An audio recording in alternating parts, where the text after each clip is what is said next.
Hello everyone, আমি বৃষ্টি লেখা। আমার নতুন একটা রেসিপি ভিডিওতে সবাইকে এত ভালোবাসা। আশা করি সবাই ভালো আছো।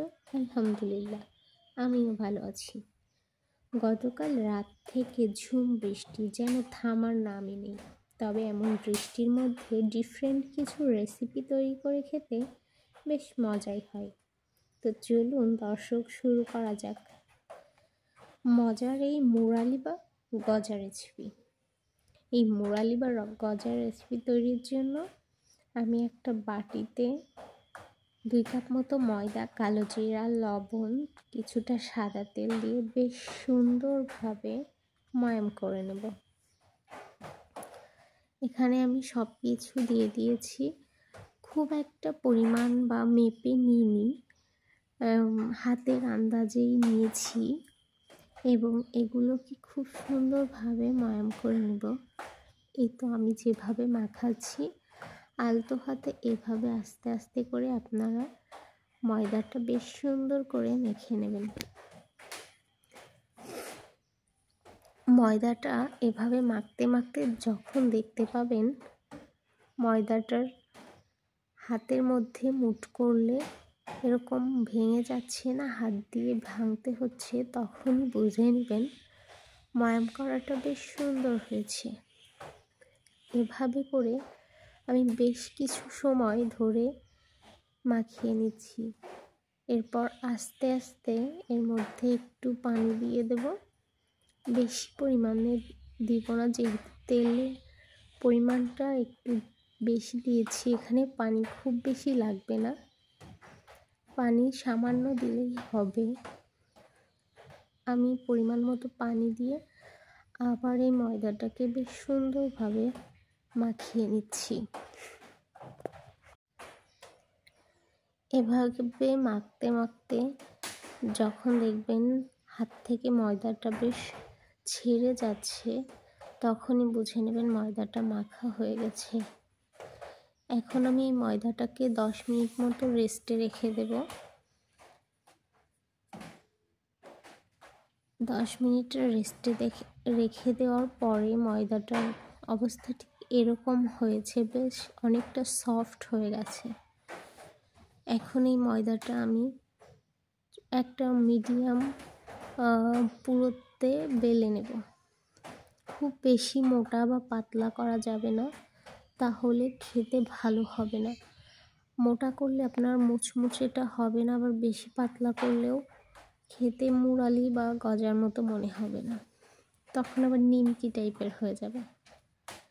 এখন এগুলো আমি দেখছেন কিভাবে রুটিটা মোটা করেছি, একটু কাছ থেকে দেখাই। এই তো এভাবে মিডিয়াম একটা পুরোতে রুটিটা বেলে নেবেন। এখন এই রুটিটাকে আমি সুন্দর সুন্দর স্লাইস করে কেটে নেব। অফ ক্যামেরাতে আমি এগুলো কেটে নিয়েছি। এখন এগুলো মিডিয়াম আঁচে ভেজে নেব। তেলটা খুব বেশি গরম হলে আবার ভেতরটা কাঁচা থেকে যাবে, এজন্য তেলটা হালকা গরম করার পরে গজাগুলো বা মোরালিটা দিয়ে দেব।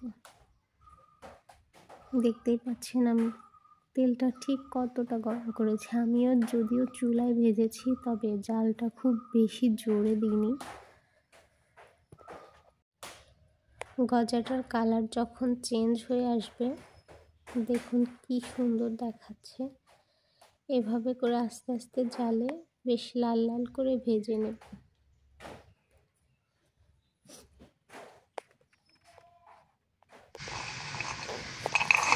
দেখুন গজার শব্দটা কি সুন্দর, মানে কতটা ক্রিস্পি এবং মুচমুচে হয়েছে। একটা ভেঙে দেখায়, দেখেছেন অনায়াসে ভেঙে যাচ্ছে, মানে গজাটা অনেক বেশি ক্রিস্পি হয়েছে। এখন চিনির শিরা তৈরি করে নেব। চিনির শিরার জন্য খুব বেশি পানি দেব না, জাস্ট সামান্য একটু পানি দিব। পানি দিলে চিনিটা এমনিতেই গলতে শুরু করবে।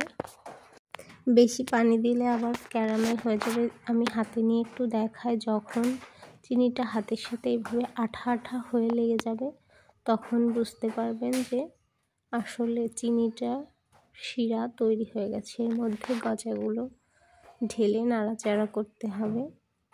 নাড়াচাড়া করলে চিনিটা খুব শক্তভাবে গজার উপর লেগে যাবে।